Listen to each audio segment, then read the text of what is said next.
my old buddy, head of the NYPD. The file was so thick on him they couldn't mail it. So, but he decided he wants to introduce himself. So I'm sorry I can't share that good stuff. Thank you, Jerry, for planning this for this month's program. Most of this is about me anyway, so why would I introduce myself for 30 minutes? Just to piggyback off of what David had said, if anyone that I grew up with in New York, if I told them that I was going to be here in West Lafayette, Indiana, talking to a Kiwanis group, they would also thought I was crazy. They would never imagine that I would have left New York, and I did. So everyone has a story, and there was a famous TV show called Naked City, and it was in the 1960s, I believe. It was on ABC, very popular. Every episode was a story about some person or family in New York City and their story. So they started off, and the big slogan from that show was there are 8 million stories in the naked city, and this was one of them. And that's the way I feel. When you're in New York City or any big city, whether it's Dallas or whatever, you're one of so many people that you somehow get lost in that mix.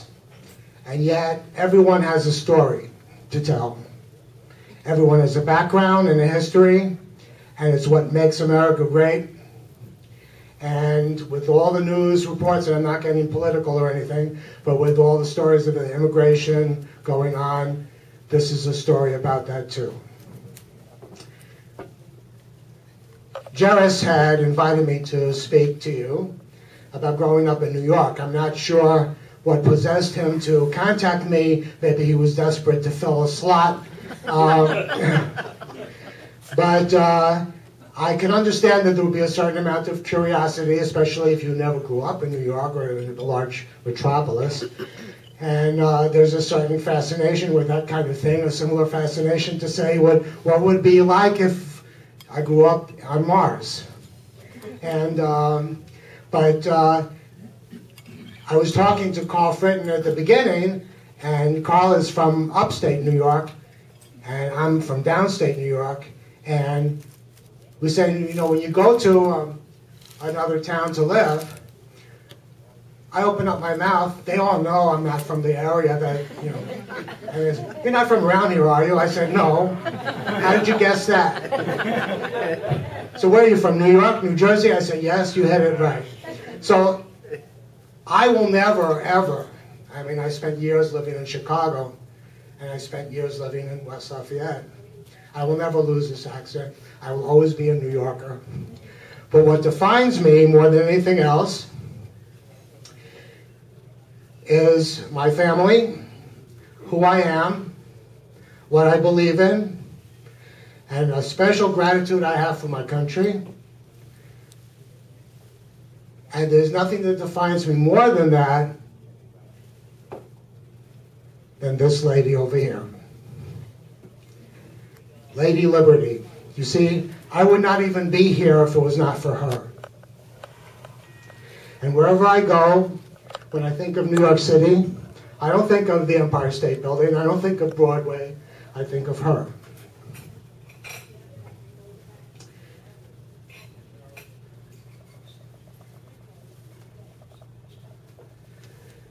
The story of my family starts out in Poland, where my father comes from, where he came from. This is a picture of 1926, and in Poland, outside of Warsaw, where they called a shtetl. Shtetl was a term for small villages in Eastern Europe and Russia, primarily, where usually minorities would live, but if you couldn't afford to live in the big city, this is where you lived. It was like a small ghetto to a certain extent. And there were many of them throughout Eastern Europe. And people who lived in the shtetl had a lot of things in common. Everyone knew everyone, very similar to a small town like Lafayette. You know your neighbors. That's what it was like over here. But it was also an area where if you wanted to round up people, it was easy to find them because they knew where they were.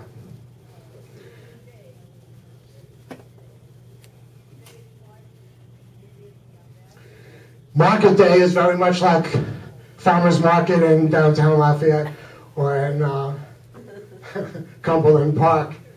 You have all the farmers coming with their horses and buggies, and they have all their produce and everything, and they're selling things that they make, and everyone meets in the market square and they buy things. Well, in 1931, my father was 18 years old. He was the oldest of 9 children.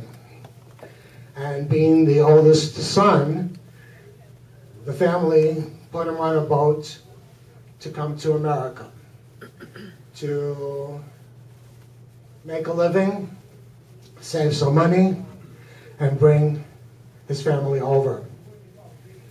And he was on a boat very similar to this. Took him over 2 weeks on crossing the Atlantic Ocean.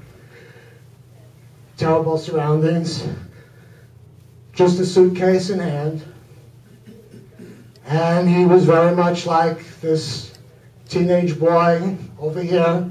He had the same cap, and all he had to his name was a satchel, was a suitcase. Some of in the suitcase were pictures of his parents and his brothers and sisters, his grandparents, and then some clothes. And he had, in order for him to get here, he had some contacts of distant relatives that was going to vouch for him and prepare him to come in and take place and give him room and shelter and food. So all the immigrants came in. Millions of immigrants came in through Ellis Island. If you go to New York, you should go to see Ellis Island and the museum they have there. And in 1939, my father was a butcher by trade. You don't make a lot of money when you are a butcher and cutting up meat. But that's what he did. And he settled in the Lower East Side of Manhattan. And in 1939, Germany invades Poland. And World War II starts. And he gets kind of afraid and nervous about what's going to be with his family. He joins and enlists in the U.S. Army and fights in Europe, hoping to see his family and free them. And of course, it never happened. All his family died in the Holocaust. So once again, he had to come home after the war, and now he has no one. And he meets my mother. They get married, and a year later, I was born. This is the type of tenement on the Lower East Side, old, from the late 1800s. The buildings were built. They were all walk-ups, no elevators.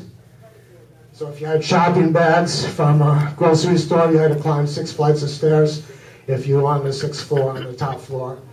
And they told me a story once about this living in this apartment where all of a sudden we're all sleeping in one room, and I'm in my crib, and my mother tells me the story of waking up at night and hearing this rustling sound. She turns on the light in the bedroom, and there's a rat about this big in my crib. She was so scared that the rat would do something and attack me. And my father grabbed a broom and started going after the rat, jumped out, he cornered the rat and killed it with the broom. And that was the story that I was told years ago about living in this building. But if you see this picture, there's stores underneath. There's you can't see it there, but there's like a pharmacy on the corner, and then there's a candy store, and all the candy stores, very much like McCord's, candy stores had a Breyer's ice cream sign on the sign. It was their way of advertising, and most of the candy stores had that. And candy stores were a big part of growing up in New York City. They were like candy. They were just, for every kid growing up, that's where they hung out, where all the Marvel comic books were, where you could buy it, where you could get a Spalding ball, which was very important. So remember the farmers market in the shtetl in Poland? Well, in New York, they had push carts, and they were on the street selling their produce, their fish. They would go to the market, Fulton Fish Market, get the fish, pack these push carts with ice, lay the fish out, and all the smells would fill up the street. And that's what you would remember. So every time you go buy something, oh, this must be a fish place over here. And they have the scale. When we did laundry, you had fire escapes. You had the all the clothespins and the pulley, or the rope on the pulley, and you would do your laundry and pull it in. And if you had a big wind and the clothes fell down to the street level, you had to run downstairs to pick it up. But you would share it with the neighbor across the way, and that's how we did our laundry there and hung it out to dry. When it was hot, you have fire hydrants, and the firemen would come out, and they would sometimes open up the fire hydrant and put a sprinkler on it to save water, and that's how you sprayed yourself. You'll see it in the video soon.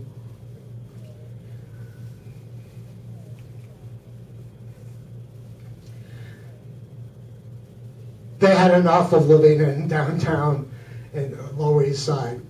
So what was happening was Queens was another borough of New York City, and Queens was becoming very modern and developing, and I lived 2 subway stops from this place, which was the site of the World's Fair in 1964. You can see Shea Stadium, the original Shea Stadium, in the upper left-hand corner. And also this is Flushing Meadow Park, where they have the US Open. All the tennis moved from Forest Hill Stadium, which is also in Queens, to this area over here. And Queens was a little bit more modern.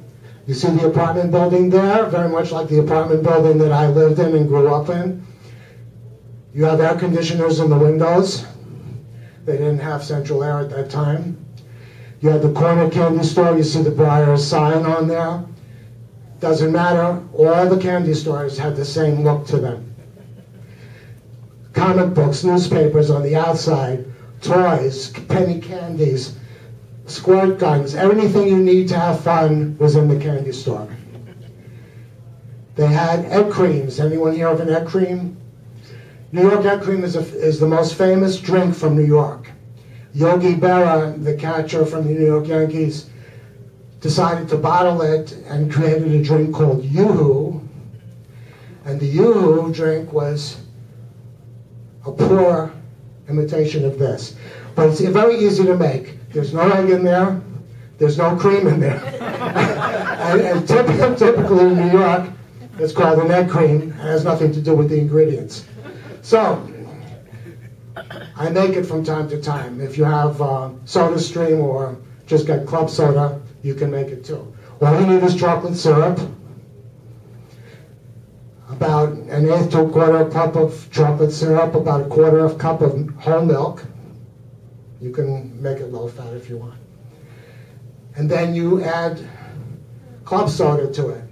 You take a spoon, mix it up, and the combination of the club soda carbonation with the milk and the chocolate creates a head like a root beer or a beer.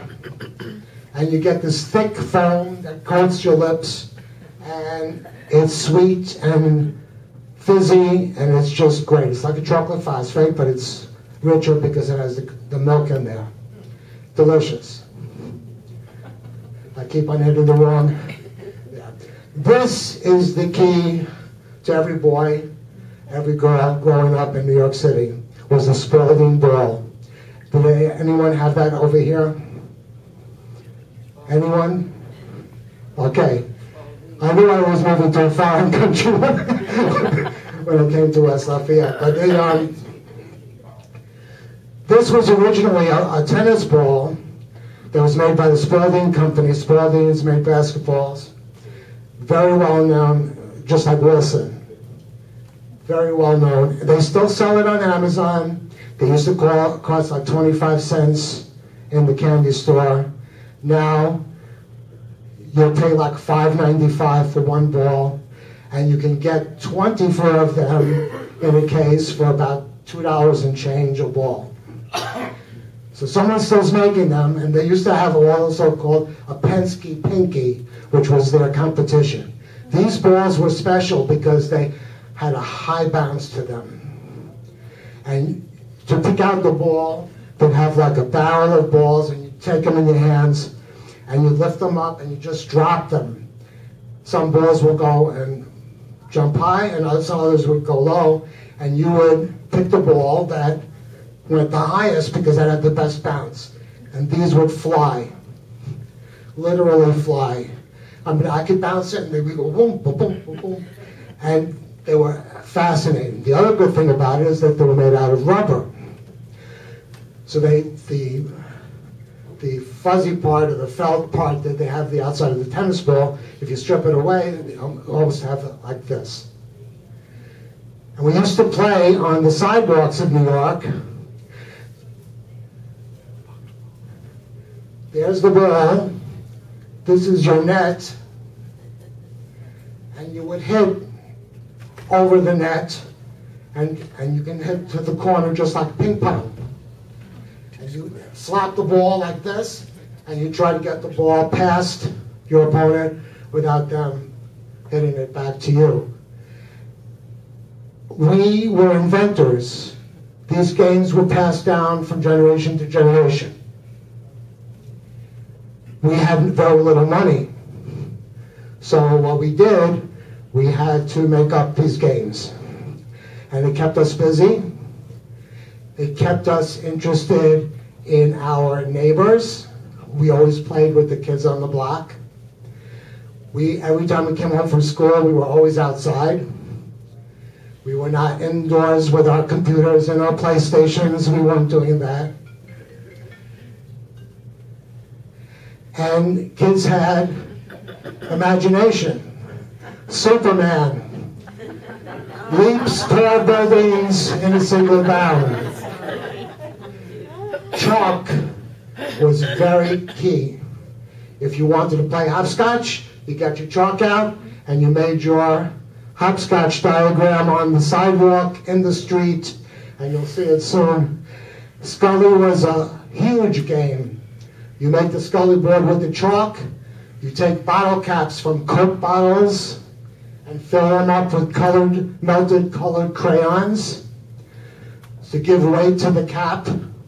So when you flick the cap to hit your opponent's cap and knock them out of the ballpark, your idea is you have to go from 1 to 2 to 3 in sequence, and your opponent has to try to stifle you and not let you get there.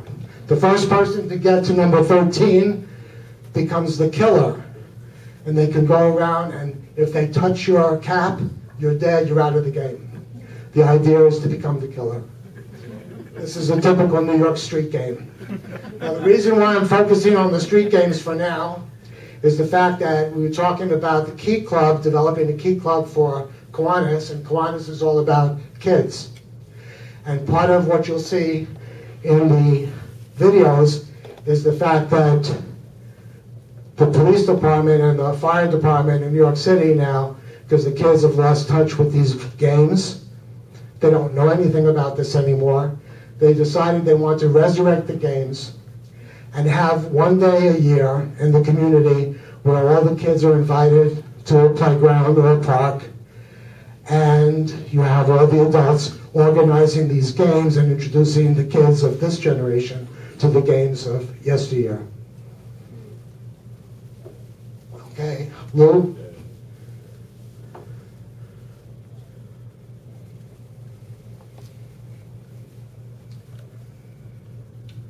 things that we remember the best about our childhood were those games out on the street. America's oldest metropolis, teeming with over 8 million people.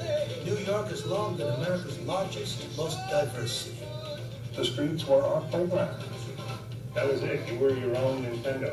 What stitched us together were the street games. That's the one thing we all had in common. And I don't think we thought them up. I think we inherited them. Ah, those were the days. New York street games, you've sure been good to me. It was like the whole neighborhood was a family. There were the uniform police, and then there were the aunts, uncles, and mothers and grandmothers. When they looked out the window, they want to be able to see, or if they whistle.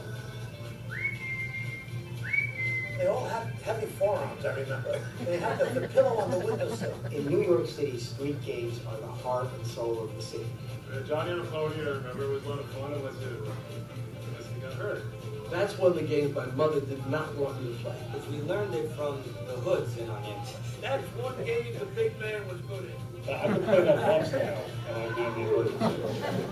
Well, the sporting ball was the basic sports implement. To own one was an important part of growing up. So it changed everything. I remember losing one down the sewer. Yeah, everyone would lose their breath when they saw the ball rolling towards the sewer, and it went in a lot. And then, of course, there was stickball.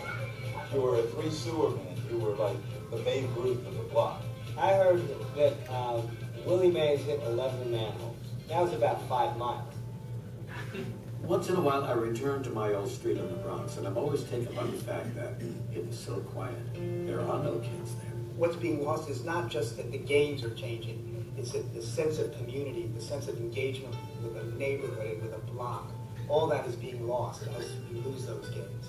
And if we can get them outdoors, playing inventive games and doing things that only require a pair of sneakers, that's great. The games were absolutely timeless. Remember, life was once as simple as a stick and a ball. New York City was home base for all the street games. If I switch the thing, will it stop? Okay. The stoop ball, I just want you to see a little bit about this, but I don't know. Yeah. Yeah, I'm just watching the clock and make sure I get most of the stuff in.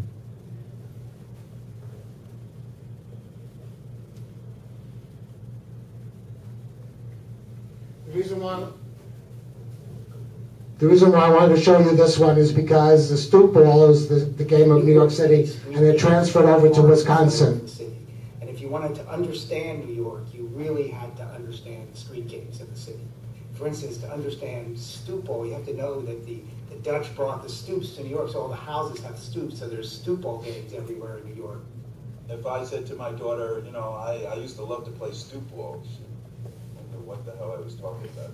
If you don't know what the stoop ball is, that's where the steps are, where the steps go off, the very point of the step. And if you would hit it there, you like throw it down and hit it there, you would get a fly ball. You know, you throw it, the guy caught it on a fly, you were out. Even if he caught a grounder, but he didn't bobble it, you were out. Did the guy catch it? Didn't he catch it? If he didn't catch it, it might be a single. The big shot was hitting a pointer and getting it to fly across the street. If it went across the street on a fly, it's a home run. You know, you had different rules for wherever it landed. We used to play stoop ball off the stoop at our apartment house, and all the neighbors who faced that stoop used to complain that we were making all the noise, we were going to break a window. You might break somebody's window and ends up in a tomato patch. The old Italian guy comes out with an old cigar, the Italian stinker. He takes a carpet cutter and he says, "Hey, you liking the ball? I cutted the ball for you." Hey. And then you end up with half a pinchy pinky or half a small.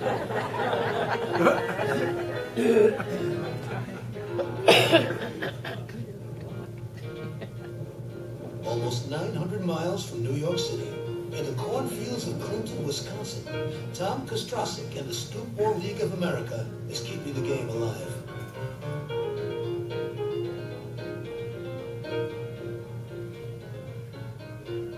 Welcome to the 2007 Stoop Ball League of America World Champions. We codified it back in the 80s sometime, where we were sitting around on Labor Day at a party, a little picnic back in Detroit, and the kids came in and said, "You know, we're bored. can we go do something? And I just looked at them and said, well, go play stoop ball, because that's what we used to do when we were bored in the city. And Megan said, what's stoop ball? And I looked at Steve and I said, Steve, you've never taught your daughter how to play. She's 8 years old. She needs to learn how to play stoop ball. So we got out from the backyard, went out to the front yard on the stoop, and started playing. I want to thank you all for coming again, along with the great final. We'll have a fireworks display, etc., etc. Thank you. God bless. Have a good time.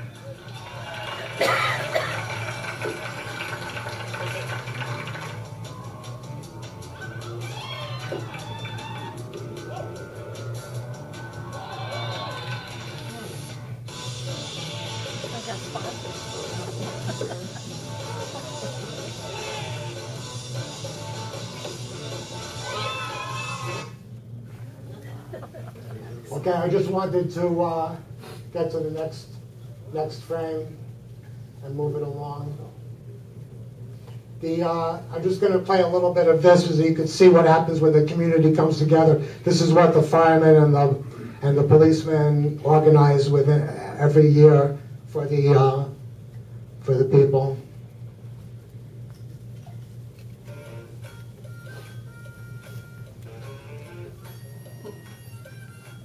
You see all the chalk? Street games like stickball, jump rope, and hopscotch are cemented in the childhood memories of many native New Yorkers. At the annual Street Games Festival held each spring in Thomas Jefferson Park in East Harlem, new generations are introduced to old traditions. Well, street games go way back, centuries if not millennia. Kids just got out in the street and play games. And on my block that includes stickball, paddleball, stoop ball, punch ball, every kind of game that you could think of was all contained on our block. I used to play hopscotch. I have 7 sisters. I used to try to join the other kids in the street games, and then they'd beat me up. The best thing it was, all you needed was a ball. Such as the one you see here. If we didn't have a ball, we used a can. Broomstick or mop. The walls, of course, you only find in New York City. Street games was such a valuable part of my upbringing that I feel it developed me in all areas as far as athletics. And when we was kids, we never stayed inside. Of course, in those days, there were fewer cars around. So the Parks Department came up with this idea of street games. And all of this is happening right here in one park. If they didn't have the park, the police department would close the street and make it a block party. There you go. My dad's been playing stickball for a long time, so he's taken me and now I play. Alright, ready? You want to stick lightly, so hold it in your hand like this. Alright, now hit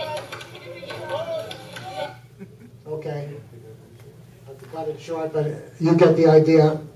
And the interesting thing and the point I want to make is that everything is, it's not switching to the next one. There we go. So this was my high school in Queens called Newtown High School. It had about 2,000 students in there. Probably 2 famous alumni was Jimmy Smith and Don Rickles. We didn't go to school at the same year. But Newtown High School, great school. This is where I learned that JFK was shot.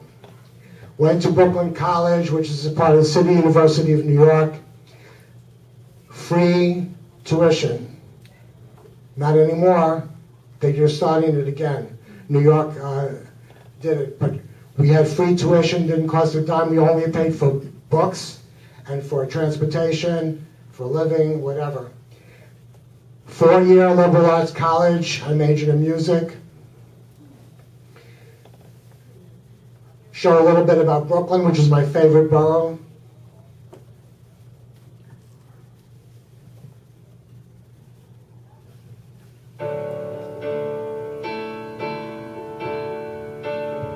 Just south of Manhattan, on Long Island, Brooklyn is the most populous of New York City's 5 boroughs. Steeped in history, Brooklyn was the very first settlement in what is now the state of New York. Brooklyn Heights is one of the richer neighborhoods in the borough. It's a quaint yet thriving pocket of New York, thanks to the contrast of brownstone buildings and a thriving shopping district.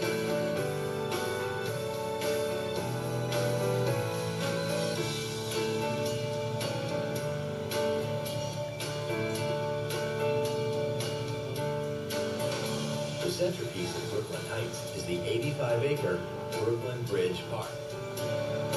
Take a stroll along the waterfront and you will see some spectacular views of downtown New York City. At almost 6,000 feet long, Brooklyn Bridge is one of the most recognizable landmarks in New York City.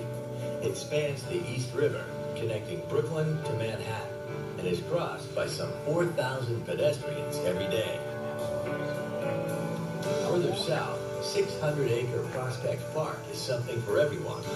Popular pastimes include relaxing on the green expanses of Long Meadow, cycling and jogging on one of the many paths and bikeways, and enjoying the wildlife on Prospect Lake.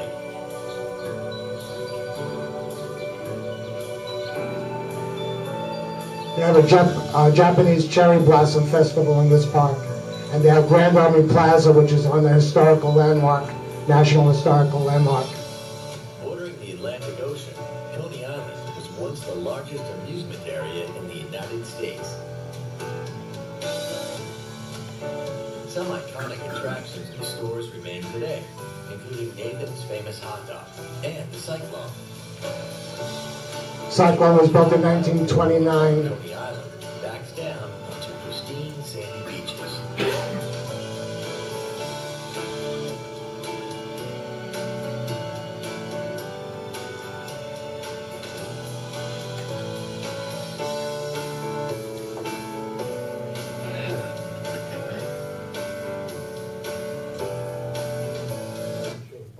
Okay, if you can go to the next to the last slide, Lou, because we don't have time for the rest of the stuff. That was a junior high school where I taught music for several years and just wasn't for me, so I went back to school for a second degree in hotel restaurant management, which then got me to Chicago because they transferred me to open up a hotel in Chicago. And then from Chicago I came to Purdue and worked as a catering and events manager at Purdue Memorial Union. And that was the cycle of how I got over here. Whenever we wanted a break from the hectic life of New York City, we went 30 minutes by train or bus to the shore, to the Atlantic Ocean. Brooklyn has Sheepshead Bay, which is a fishing village where the fishing boats take you out to go fishing on the Atlantic. Things that people don't see when they go to New York. And I really think you should go to Brooklyn. What's interesting about New York is that all the neighborhoods are like little shtetls. Wherever you come from, whether you're Irish, Italian, Chinese, whatever, Polish, Jewish, you have your own little neighborhood. Everyone is still a New Yorker, but if you want to go to a Greek restaurant, you go to Astoria, Queens, where all the Greeks live, and they have the best Greek restaurants. Same thing for every neighborhood. So you get out of Manhattan, and you go to these various neighborhoods, and it'd be great. I'll go to the next one. Okay. Why isn't it moving? There we go. So I took the fork in the road. I worked in hotels overlooking Central Park South.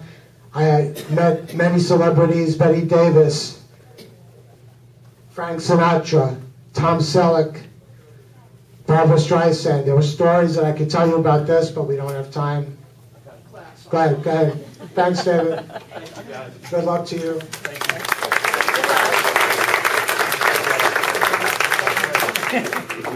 Yogi Berra has these yogiisms, which is typically a New York thing. And he says, if you don't know where you're going, you might end up someplace else. A lot of what he says doesn't make sense at first, but then it does. So you might end up someplace else if you don't know where you're going, like here, for instance. Okay? You can play it. I'm going to talk over it. And this is the last slide. And so with suitcase in hand, can you enlarge that too, or no? Okay, that's fine. With suitcase in hand, just like my father before me, I came to a fork in the road, as Yogi Berra said, and I took it. I left my family behind and moved to Chicago and West Lafayette, always thinking of my roots, the New York experiences which shaped me, and I think of the lady in the harbor. What happened?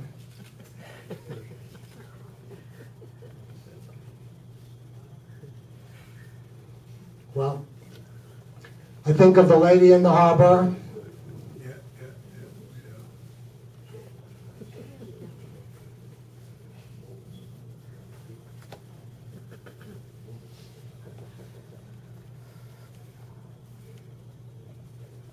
Well, we'll go on. Lady in the harbor offered life, liberty, and the pursuit of happiness to a very scared but brave 18-year-old boy from a small shtetl in Poland who was all alone in the world, and after World War II found himself even more alone in the world. So I owe everything to her, giving him life, saving him from the Holocaust, and enabling him to marry, build a family, raise children, and celebrate what it means to be an American.